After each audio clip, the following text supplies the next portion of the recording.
ঠাকুরমা স্বামীজির রাতুল চরণে শতকোটি প্রণাম জানিয়ে আজকে পড়ব।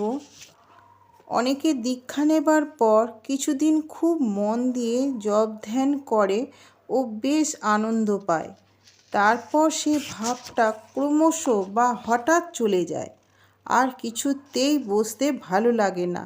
হৃদয়টা যেন ফাঁকা ফাঁকা বোধ হয়, নিজেকে অবলম্বন শূন্য অসহায় বলে মনে হয়। তাতে ভয় পাবার বা নিরাশ হবার কিছু নেই। সকল জিনিসেরই ওঠানামা জোয়ার ভাটা আছে, মিলন ও বিরহ আছে।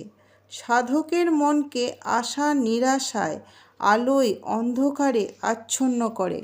যার অন্তরে ভগবান বা ধর্মলাভের তীব্র আকাঙ্ক্ষা জেগেছে, তার ওরকম হলে ব্যাকুলতা বাড়ে। সে কাতর হয়ে কাঁদে, কৃপা ভিক্ষা করে, স্থির থাকতে পারে না। তখন তাঁর কৃপায় সে আবার দ্বিগুণ উৎসাহের সঙ্গে লেগে যায় এবং আগের চেয়ে অনেক বেশি এগিয়ে যায় ও আনন্দ পায়। যে গুরুর উপদেশে অকপট শ্রদ্ধা ও বিশ্বাস রেখে সেগুলি যথাযথভাবে প্রাণপণে প্রতিপালন করতে চেষ্টা করে ও গুরুর প্রীতির জন্য তাঁর সেবাদি পরায়ণ হয়, সেই শিষ্য। গুরুকে সামান্য মানুষ মনে করবে না।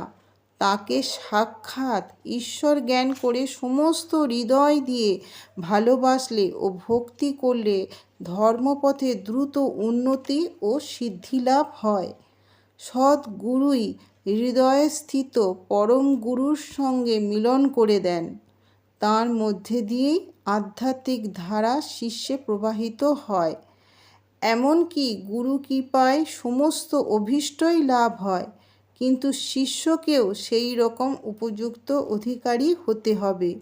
কায় মনোবাক্যে পবিত্রতা, জ্ঞান, ভক্তি, মুক্তি পাবার জন্য তীব্র ব্যাকুলতা, বিষয়ে বিতৃষ্ণা ও অদম্য অধ্যবসায় চায়।